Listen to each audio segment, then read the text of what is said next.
Hey guys, welcome back. It's Chris with Marksman Shooting Sports here, back at you with another vlog. Now, I was just out of town again for about a week. What are you, a world traveler? So again, sorry about the slow content. It's just the way the summertime is. I got in some cool stuff when I got back. I got back on Monday, so over the past couple days, we've gotten in some cool stuff. I know I've got some stuff coming today you guys might be interested in. Just taking a look at, I'll talk a little bit about, but let's go ahead and jump into it.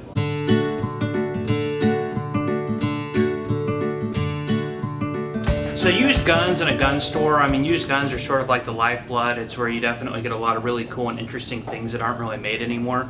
You also get a lot of just sort of different odds and ends, things that are really rare and exotic, and then stuff that's just sort of run of the mill. So I'm just going to kind of go through you over the past couple days of sort of stuff we've gotten in. But I've never had one of these in before. This is a Valmet Lion 1276, I believe is the model. Made in Finland, over under 12 gauge. They're not super expensive, but they don't make them anymore. Something like this, $300 to $400, pretty much the value. Kind of in the back room here now. A lot of stuff too we get in that doesn't necessarily just go out on the sales floor. We do a lot on Gunbroker, as you may have seen in one of my earlier vlogs last year that I did. But so some of the things that we did get in that I actually just posted on Gunbroker in the last couple of days. If you want to check those out, our handle is blaze_ball. Blaze_ball. Don't ask me, it's a name I came up with a long time ago when I was a kid and started an eBay account. I kind of kept the same thing when I started my Gunbroker handle. But this is pretty interesting. This is a Remington 700 Sendero. They do not make these anymore. It's in 300 Win Mag. And it has a Simmons 3.8 to 12 by 44 scope on it, which has really clear optics. So, you know, again, we get in this kind of cool stuff. Then you have your more run-of-the-mill stuff. This is a Remington 581. Did not have a magazine, so I ordered in a magazine from Midway USA, which I'm waiting to get in. And then I'm either going to put this out on the floor or put it up on Gunbroker as well. This is not up yet, but really nice condition. I think the stock may have been refinished. I'm not sure. Here is a Savage Mark II with a heavy barrel. We just put this up on Gunbroker as well in 22 LR. Free floated, really nice for the money. 150, 200 bucks, I guess, is about what these things go for. This is an interesting thing, or one I've never really seen before. It is known as a snake charmer made by H. Kuhn Inc. out of Dallas, Texas. And I, again, don't believe that these are made anymore. They did make a second variation called the Snake Charmer 2. It's a single shot 410. It's not really a youth shotgun, but it kind of just sits in your arm right there, kind of rests, almost like an arm brace sort of thought. But really good and handy. You could take with you when you're trucking or fishing or anything like that. And then we recently did a Q&A with Andy. If you guys have seen that, it's our most recent video. We had a pretty decent turnout. I think like the most at one time we had was I think 12 people, but we did it at 8 o'clock on a Saturday, which was pretty, it was more, we were kind of testing the waters on how to make sure we could know how to stream. So I will be doing live streams hopefully about once a month, but I'm going to plan those more like on a weekday and then later in the night when more people are home and can get involved. But on that vlog, I kind of talked briefly about this. You guys saw this on our, or that was a Q&A, sorry. I talked briefly about this in the Q&A. But on our last vlog, you saw that we got in the Mac 10, and I did get the paperwork cleared on the suppressor. So the guy, the customer who sold these to us brought that in. So that's pretty cool too. This is a, what do you think of that rig? That's pretty awesome. And then last but not least, a Kimber Super Carry Pro that does have a Crimson Trace laser grip on it. See if I can turn that on for you. There you go. You see the laser light there? But really nice little carry 45. Back when Kimber was more of a custom manufacturer. Now I kind of call them an assembly line gun, but everybody's got their own opinion on that. Still really high quality. I mean, I like their products. But anyway, we've got an older one. Also, we just threw that up on Gunbroker. Okay, so I got a shipment today. This is something I've actually been waiting on. This is a personal purchase of mine. It's going to be similar to the No. 4 Mark 1T sniper rifle you saw in a previous vlog. Kind of go along with that motif, so I'll jump in here and show you what it is that I got.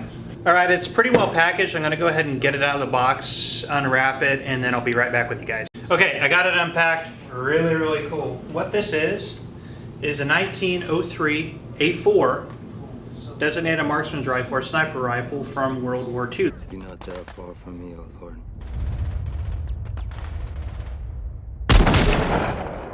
This is all original. Now this has been arsenal refurbished, which is normal after World War II. These things went back to the factories and then they would go on to serve in the Korean War and even to some extent the Vietnam War. And what had happened is after refurbishment, the original M73B1 or Weaver 330C scopes were replaced with the M84s. Amongst, there were a couple others, Alaskan series scopes. Don't know too much on the optics, but this is an original M84 scope that would have been properly put on the rifle after refurb, which of course this went through. Refurbishment markings are designated here on the stock, so this obviously went back for arsenal overhaul, but everything on this is correct for the era. Really nice example. I'm happy to have it, and it's going to go along with a Enfield sniper rifle. I used to have a Mosin 9130 PU sniper rifle. I sold, so I'm going to try and get another. The whole purpose is not only do I think that these are incredibly cool, but I'd like to do some videos comparing the designated marksman's rifles or sniper rifles from the Second World War. So we've got 2 of the 4 main ones knocked out. I just need a German version, which could be, they had many different variations. The Z41 scout mounted scopes, and then their standard sniper rifle with the scope mounted over the receiver bridge just like this, and then they had their G43s and G41s, which would be fitted with scopes. We're going to try and get one variation, again that, and then if I can, something like the Japanese Type 97 or the Type 99 sniper rifle. Try and get a video for you guys. That might take some time because these things are difficult to source. And one other thing we got in here is an HK91 with the collapsible stock. That would make it the A3. It has a bayonet, a claw mount, like 4 or 5 magazines, cleaning kit, instruction manual, the original stock too, or I mean the full-length rifle stock. Sight adjustment tool, so this whole kit pretty much complete, which is really, really cool. So we're just sticking it up here on the counter. Again, just kind of an idea of some of the unique stuff we get in here. I'll let you take a look at that.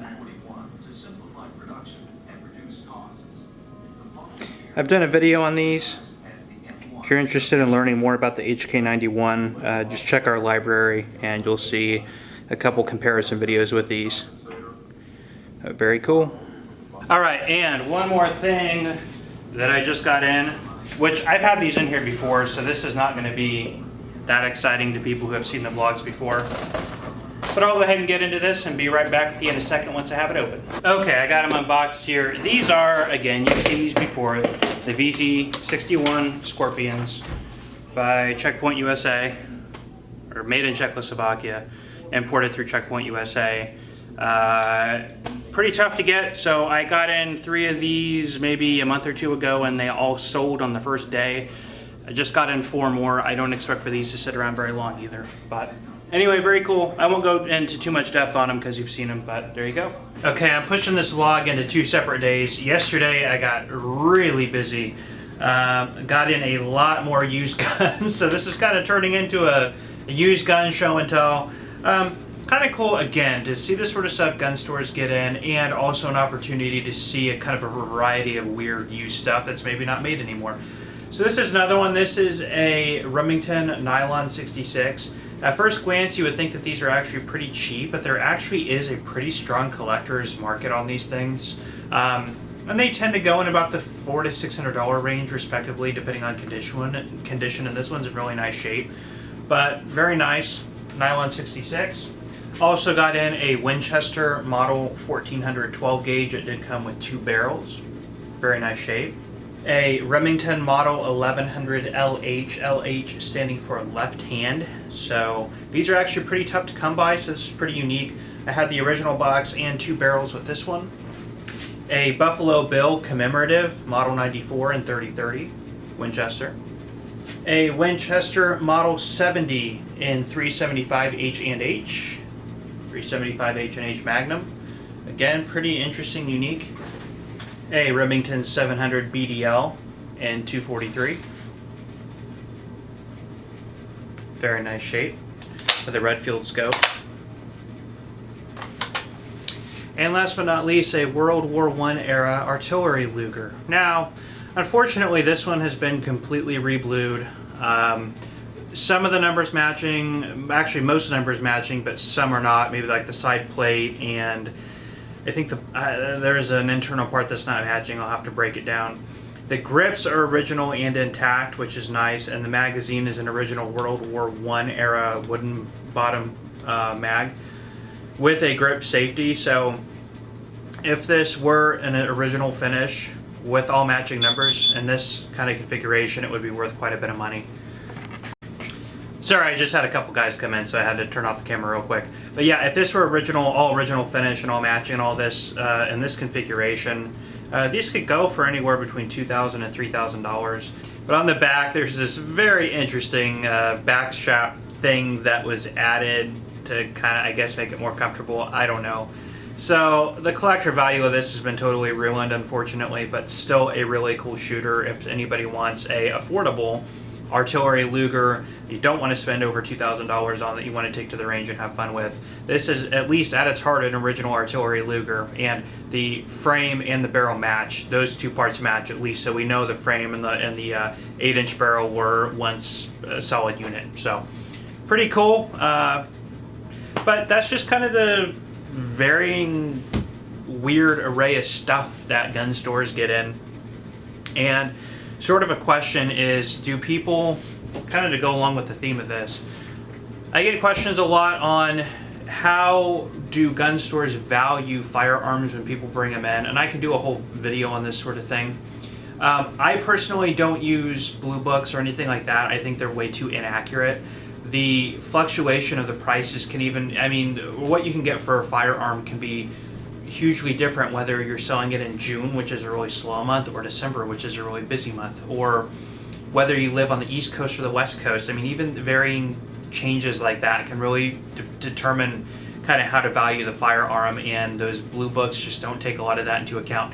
Who's the president? I mean, what's going on politically? Those things change the values dramatically on firearms. So, you know, there's just a lot of ways to look at it. What a gun store might offer you one day might be completely different the next. I've even seen people, you know, who have done videos or have gotten upset. This has actually never happened with us, where they go into a gun store and they get an offer, and then they go back and they decline it, and then they go back 2 weeks later wanting to sell the gun for the original offer price, and they get bent out of shape if the gun store is like, you know, I no longer can honor my original offer. There could be a lot of things, there are a lot of reasons why they might not be wanting to do that. For example, when you first brought in the gun, maybe they didn't have any new ones in stock, or maybe they just had one, and then since you've came in before, they bought 10 of them. Like if you had a used Glock 19 and the gun store just bought 10 new Glock 19s, because the used one is going to compete with the new ones. So you have to, and people are probably going to buy the used one before buying a new one. So that's something they have to consider. Or if 3 other people came in the last 2 weeks and sold Glock 19s, and now the gun store has a lot of them in stock. Or if the gun store saw a dip in business and they don't have a lot of people coming in and their funds are tighter. You know, so there just can be a lot of different reasons of just, again, day to day, how the valuing of things can change. So what I do typically use is Gunbroker. I go on completed auctions and I usually will take a sample of, you know, 4 or 5 firearms that's similar to what the customer is trying to sell me, and usually I don't really take an average. What I will do is I will take the lowest one that I have seen sell for in similar condition and go at that price. And the reason I do that is because I know at the worst possible point, like that is the least I will probably get for it. I don't want to take the highest valued one because it's not likely I will get that much, and I don't want to end up paying too much for it and break even or lose money on the firearm. Again, we're a business, we have to be concerned about making money on everything we do. But the good thing about Gunbroker is it keeps an up-to-date and current idea or feel for what real actual people in the market are willing to spend for that particular firearm. Also, in Blue Books, you get 70% condition to 80% condition ratings, or they do like excellent versus very good condition. That can be very subjective. When you're looking at an auction, I can actually see pictures and say, okay, I see there's a little bit of handling marks, there is some finish wear on the stock. Here's one that looks like it's in about the same condition, and that's what it sold for. And that's what it sold for 2 weeks ago. And here's another one in similar condition, and that's what it sold for a week ago. So you're also getting the current idea of what that thing sold for So if those two sold in the last couple weeks and I put one on Gunbroker, or I have to put one in my store this week, chances are I have a good feel for what the market will actually demand for the gun. Also, with Gunbroker, that being said, it's kind of a double-edged sword. So I do get a lot of people who come in with firearms and they might have Gunbroker print off, so they might say, well, I've seen this gun going for $1,000 on Gunbroker, and then they'll show me auctions with starting prices of $1,000 and no bids. And then I can go to completed auctions and find the same guns really selling, getting bids up to like 700, and I'll kind of turn the computer screen around and say, well, just because somebody's asking that price doesn't mean that that's what the gun is really worth and that's what people are willing to spend. You have to look at auctions where there have been bids and where there actually was a buyer and the gun was sold. So if you are a seller, just keep that in mind. Anybody can ask anything. I can have a Glock 42 and ask $1,000 for it. It doesn't mean my Glock 42 is worth $1,000, and because I'm asking $1,000 for mine, it doesn't mean that yours is all of a sudden worth $1,000. Go on Gunbroker, see that they're probably selling used around $350. That's what it's probably worth used. So anyway, with that, I will sign off and let you guys go. Thanks again so much for stopping in and checking this out. I am Chris with Marksman Shooting Sports and CheapGunsUSA.com in Westfield, Indiana. You are watching Marksman TV. I will see you guys next time.